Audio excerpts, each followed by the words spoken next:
Assalamualaikum warahmatullahi wabarakatuh. Perkenalkan, nama saya Ahmad Afandi dengan NIM 2210302018 kelas 1A. Akan membahas tentang isu lingkungan nasional.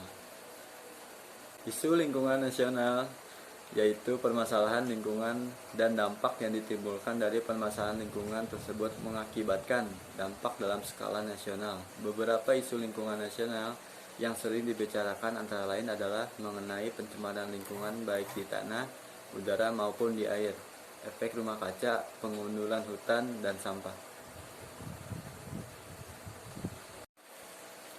Pencemaran air.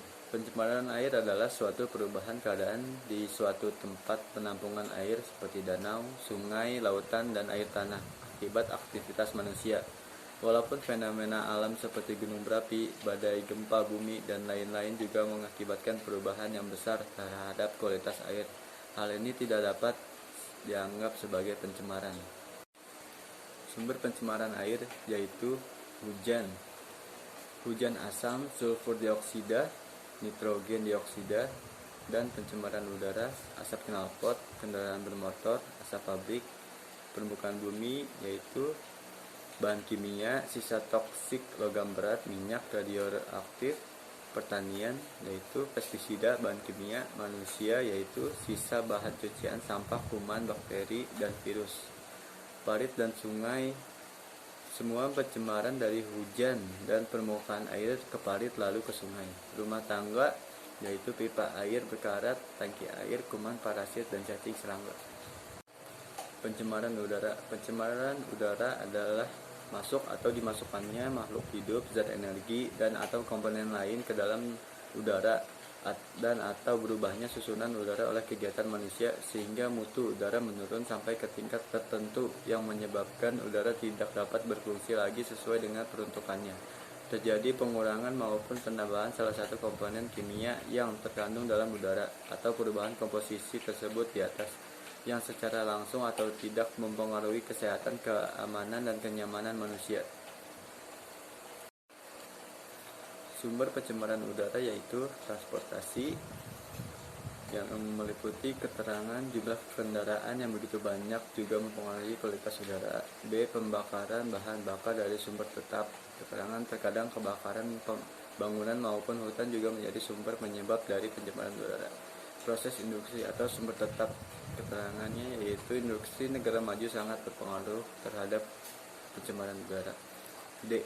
Pembangunan limbah padu atau sumber tetap. Sumber pencemaran dan faktor-faktor yang mempengaruhinya pencemaran udara outdoor dan indoor. Dampak pencemaran udara yaitu pelapisan ozon, pemanasan global, dan penyakit pernapasan. Pencemaran tanah. Pencemaran tanah adalah keadaan di mana bahan kimia buatan manusia masuk dan merubah lingkungan tanah alami. Pencemaran ini biasanya terjadi karena kebocoran limbah cair atau bahan kimia industri atau fasilitas komersial, penggunaan pestisida, masuknya air ke permukaan tanah tercemar ke dalam lapisan subpermukaan, kecelakaan kendaraan pengangkut minyak, zat kimia atau limbah air, limbah dari tempat penimbunan sampah, serta limbah industri yang langsung dibuang ke tanah secara tidak memenuhi syarat atau illegal dumping. Ketika suatu zat berbahaya atau beracun telah mencemari permukaan tanah, maka ia dapat menguap tersapu air hujan dan atau masuk ke dalam tanah. Pencemaran yang masuk ke dalam tanah kemudian terendap sebagai zat kimia beracun di tanah. Zat beracun di tanah mencemari air dan udara di atasnya. Pada kesehatan, dampak pencemaran tanah terhadap kesehatan tergantung pada tipe polutan, jalur masuk, tumbuh, dan tentang populasi yang terkena. Efek rumah kaca akan mengakibatkan meningkatnya suhu air laut sehingga air laut mengembang dan terjadi kenaikan permukaan laut yang mengakibatkan negara kepulauan akan mendapatkan pengaruh yang sangat besar. Sampah terbagi dalam sampah anorganik dan sampah anorganik yang apabila jumlahnya dalam lingkungan sudah berlebihan maka akan mempunyai dampak yang buruk bagi hidup manusia. Dan berikut ini adalah gambar efek rumah kaca yang tadi saya jelaskan, yaitu ini ya gambarnya. Oke, kita ke selanjutnya. Penggundulan hutan. Hutan merupakan paru-paru dunia. terhadap beberapa hutan yang menghasilkan oksigen dalam jumlah besar. Penyebab penggundulan hutan diantaranya ialah penebangan hutan secara liar. Penebangan hutan secara liar sangat rentan terjadi di Indonesia. Hal ini disebabkan oleh tingkat ekonomi penduduk yang lemah, harga kayu yang mahal, dan para usahawan yang ingin meraup untung sebesar-besarnya. Kebakaran hutan. Kebakaran hutan juga sering terjadi di Indonesia, diantaranya yang terjadi di Riau, Kalimantan, dan daerah lainnya. Kebakaran hutan ini disebabkan oleh kelalaian manusia yang membakar sedikit lahan, namun kebakaran tersebut menjadi luas. Sampah adalah suatu bahan yang terbuang atau dibuang dari sumber hasil aktivitas manusia maupun proses alam yang belum memiliki nilai ekonomis, atau istilah lingkungan untuk manajemen Ecoling pada tahun 1996.